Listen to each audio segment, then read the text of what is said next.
हिंदी साहित्य test series में आप सभी का स्वागत है। साथियों, एमपीपीएससी असिस्टेंट प्रोफेसर की हिंदी साहित्य की टेस्ट सीरीज का यह दूसरा भाग है, जिसमें इकाई 2 हिंदी भाषा के विविध रूप से आज हम क्वेश्चन आंसर करेंगे।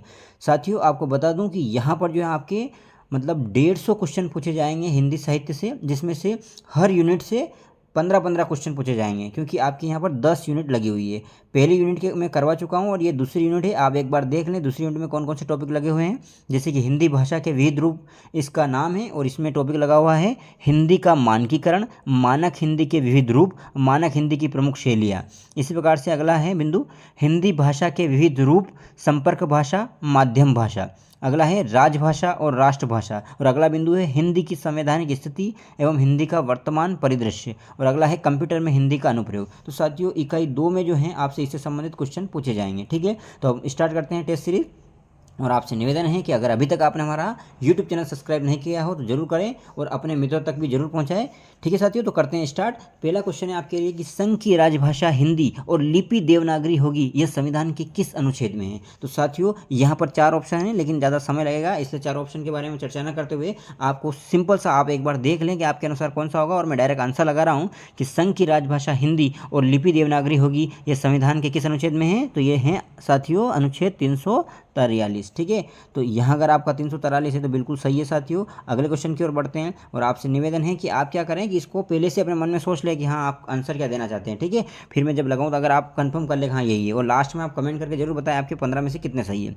अगला क्वेश्चन है सुप्रीम कोर्ट, हाई कोर्ट में और अधिनियमों, विधेयकों आदि के लिए प्रयोग की जाने वाली भाषा किस अनुच्छेद में वर्णित है। तो साथियों, इन चारों में से आप देख लें, अगर आप 348 लगा रहे हैं तो बिल्कुल सही है साथियों। ठीक है, आगे बढ़ते हैं। ये 2 क्वेश्चन हो गए, तीसरे क्वेश्चन की ओर बढ़ते हैं।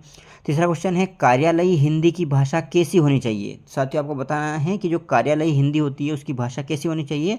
तो साथियों, आपको बता दूं कि वो भाषा होनी चाहिए, इन चारों में से आप देख लें। और इसमें जो अगर पहला ऑप्शन आप लगा रहे हैं अभिधात्मक, तो बिल्कुल सही है। ठीक है, तो कार्यालय हिंदी की भाषा कैसी होनी चाहिए, अभिधात्मक होनी चाहिए, यानी कि जैसा आप बोल रहे हो वैसा ही उसका अर्थ निकलना चाहिए। ठीक है, आगे बढ़ते हैं। चौथा क्वेश्चन है हिंदी को राष्ट्रभाषा घोषित करने वाले अहिंदी भाषी प्रस्तावक का नाम क्या था। तो साथियों, 4 ऑप्शन है, इन चारों ऑप्शन में से अगर आप यहाँ पर गोपाल स्वामी अयंगर लगा रहे हैं तो बिल्कुल सही है। ठीक है साथियों, मैं बार बार 4 ऑप्शन नहीं बोल रहा हूँ क्योंकि इसमें समय ज़्यादा लगता है।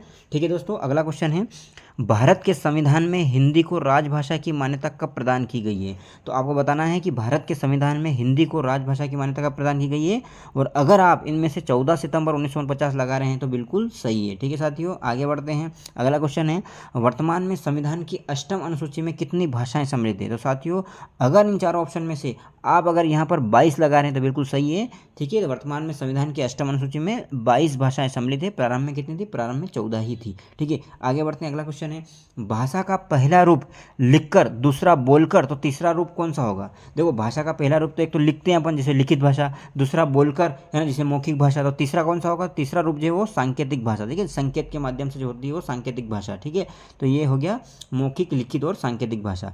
अगला है राजभाषा आयोग की सिफारिश पर विचार करने के लिए संसदीय समिति का गठन किस अनुच्छेद के अंतर्गत किया गया है। साथियों, बहुत महत्वपूर्ण क्वेश्चन है ये।